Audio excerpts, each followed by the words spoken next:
Hey guys, Greg Alexander. Today we're going to do another backwards hat video. In other words, something that's a little bit off the wall. So today I wanted to talk about what is the dumbest fishing lure that you have ever bought and legitimately thought it was going to work for you. What's the dumbest one? So in the comments below, I'd like to hear some of you guys' purchases, things that you spent money on. You know, years ago, Roland Martin was promoting the banjo lure. Remember the banjo lure? You could buy a whole pack of banjo lures. They did it on television on thing, and a lot of people got sucked into it. And then there was the helicopter lure. Remember the helicopter lure? That was a little plastic helicopter that you attached to your bait that spun like that, plastic, when it fell to the bottom, and a lot of people bought that. And then there's these other baits. I remember back in like even the 80s, 70s even probably, where they had a little lure that you would put a piece of Alka-Seltzer into the lure and it would propel itself around the lake. And you know, all these crazy lures, I call them, they'll catch a fish now and again. They'll catch a fish.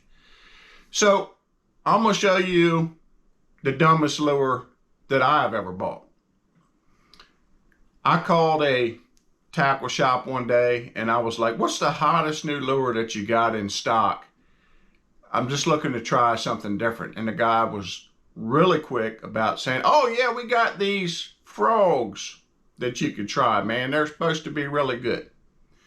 So I said, well, send me some of them. And he mailed me some of them. And here they are. They're called the No Bull Frog, made by 316 Lures, which is a reputable lure company that makes a lot of big custom swim baits and high dollar stuff. So I bought some of these No Bull Frogs, and here's a picture of one. No Bull Frog. It's big, you know, it's 6 inches probably, toes, and it's got the legs, and then you can leave the legs together or you can separate them. And I bought this, and it's a hollow bodied frog. And you know, when you fish it, it's even got the little front arms and stuff on it.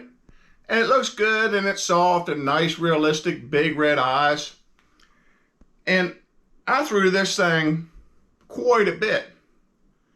And I probably got 20 blow-ups on it.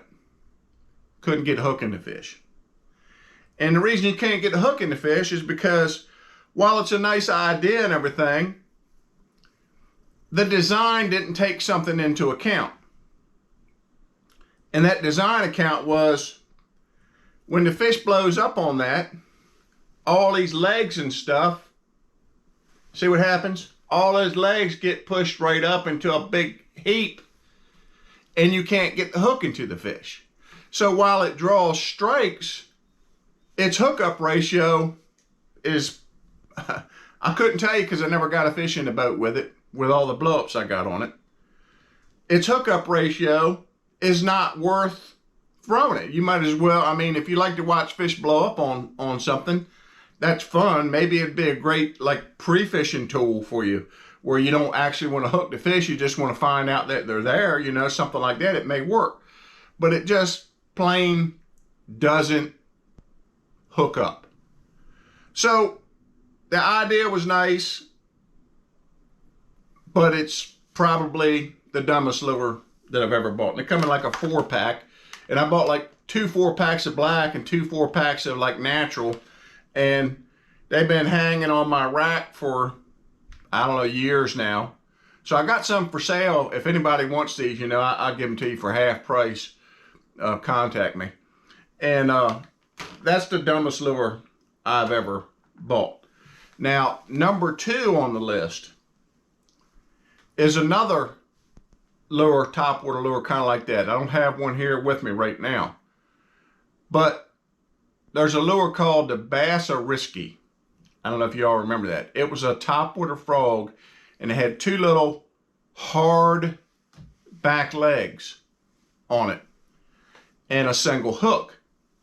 And it was the same type of deal because it had that single hook on the back between these two hard legs, and it worked kind of like a jitterbug or a crazy walker, some of those old head type lures. It kind of did like this in the water.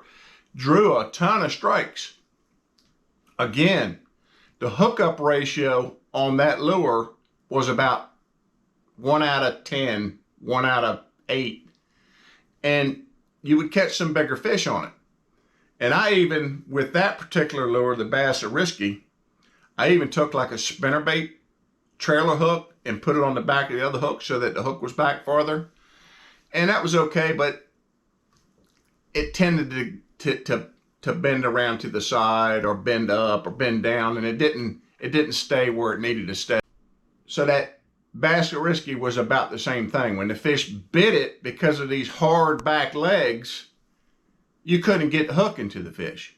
So a lure that can draw strikes but doesn't have a very good hookup ratio is not the type of lure that you want, other than, like I say, if you're like pre-fishing for a tournament and you just want to get bites, but you may not be able to get bites on a conventional lure because these lures are different, and that may be the reason why the fish struck at them, but at least you'll know the fish are in the area. So in the comments below, please, I'd like to see your comments on some of the dumbest lures that you have ever bought. Again, I'm going to continue to make more videos on techniques, tactics, times of year, tidal fishing, tournament reports. I got the Chesapeake Bay Open coming up here soon. I'm going to do a full tournament report on that, win, lose, or draw. And if you like to follow my channel on a regular basis, please subscribe, hit the little like button, the little alert bell thing. And I appreciate you watching again, and have a blessed day.